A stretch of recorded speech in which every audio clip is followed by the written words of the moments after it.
Hello students, good evening to one and all of you. Welcome back to the science class. So let's start the class without wasting time. So today we will continue our fifth chapter, that is separation of substance, right? So students, in our day-to-day life, there are many examples, right? We notice that a substance separated from a mixture of materials, right? There are so many examples are there in our day-to-day life. Like number one, tea leaves are separated from a liquid with a strainer while preparing tea, right? Number two, grain is separated from stalk while harvesting. Yes, obviously butter is churned out by churning milk or curd. There's so many examples are there. So today we will discuss the activity 1. In column 1 of table 5.1 are given a few processes of separation. The purpose of separation and the way separated components are used is mentioned in column 2 and 3 respectively. However, the information given in column 2 and 3 is jumbled up.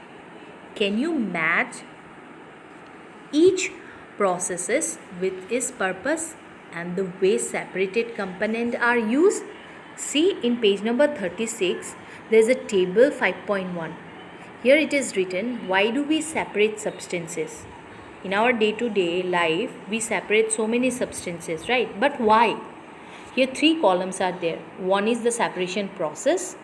Next one is the purpose for which we do the separation. Third one is what do we do with that separated components. So in point number 1, separated stones from rice.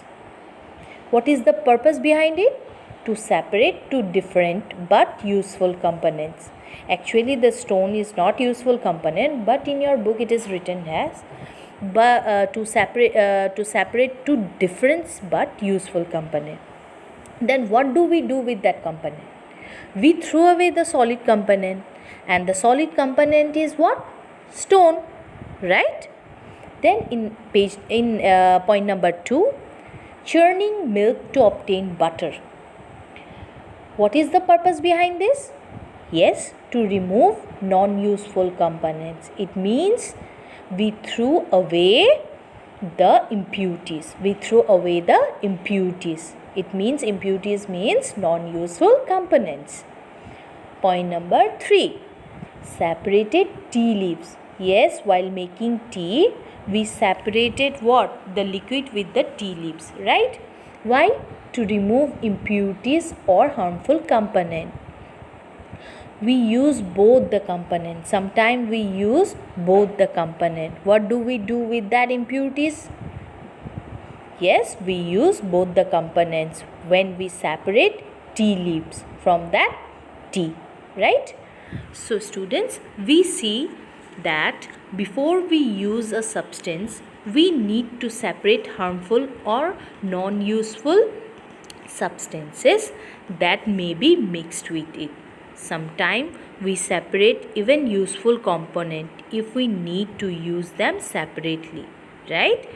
The substances to be separated may be particle of different size, means the particles or the impurities or the useful substances, they separated or they may in different size or materials, right?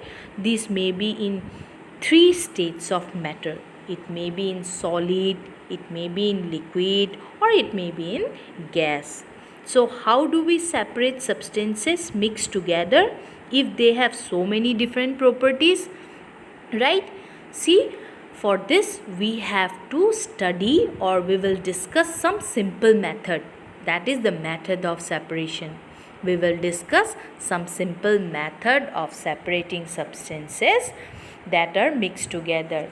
And that method are number 1, hand picking, right? Number 2, threshing.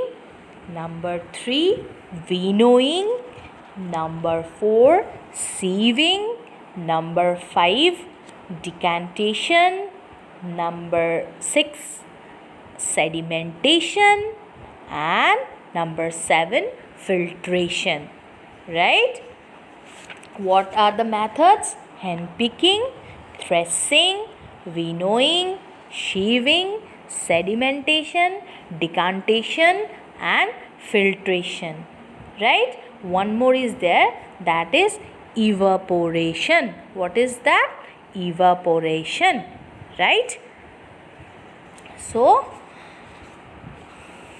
this we will study in our next class. Right? Today I will send you one video to understand carefully, to understand the basic idea of this topic. Right? Okay.